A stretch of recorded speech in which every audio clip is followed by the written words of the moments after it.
दोस्तों नमस्कार।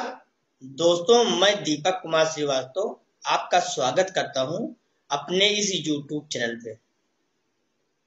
दोस्तों हमें जो भी सुख, प्रसिद्धि, मान, यश, धन, संपत्ति और सुविधाएं मिल रही हैं,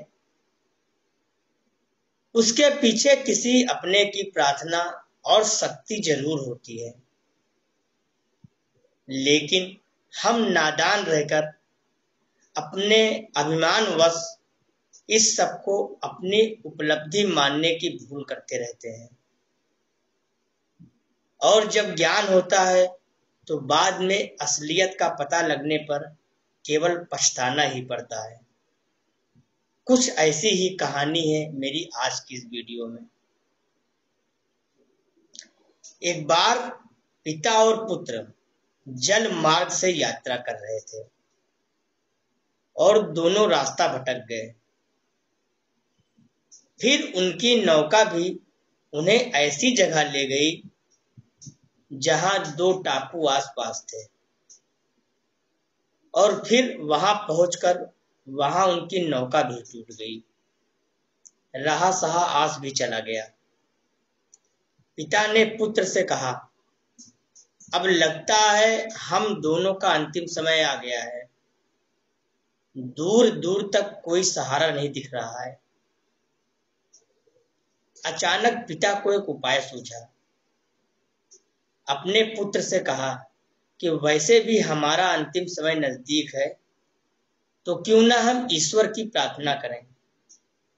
उन्होंने दोनों टापू आपस में बांट लिए,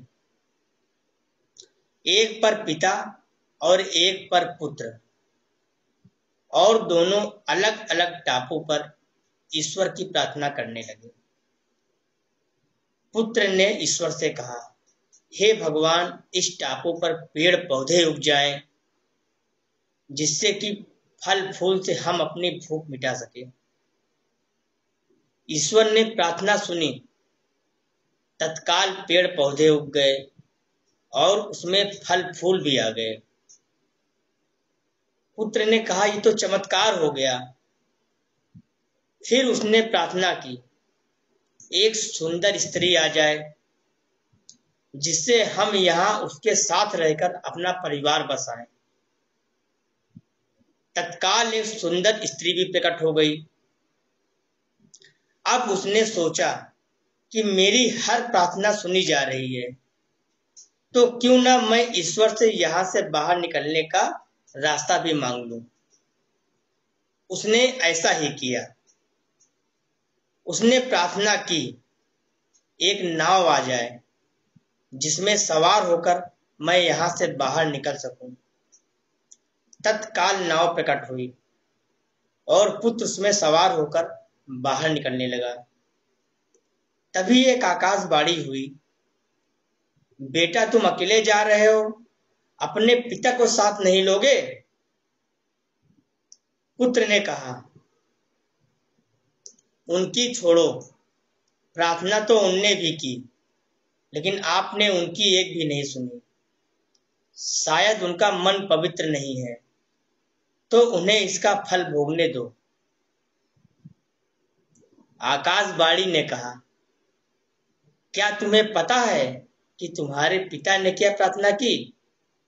पुत्र बोला, नहीं। आकाशवाणी बोली, तो सुनो, तुम्हारे पिता ने एक ही प्रार्थना की, हे भगवान, मेरा बेटा आपसे जो मांगे उसे दे देना, और जो कुछ तुम्हें मिल रहा है उन्हीं की प्रार्थना का परिणाम है।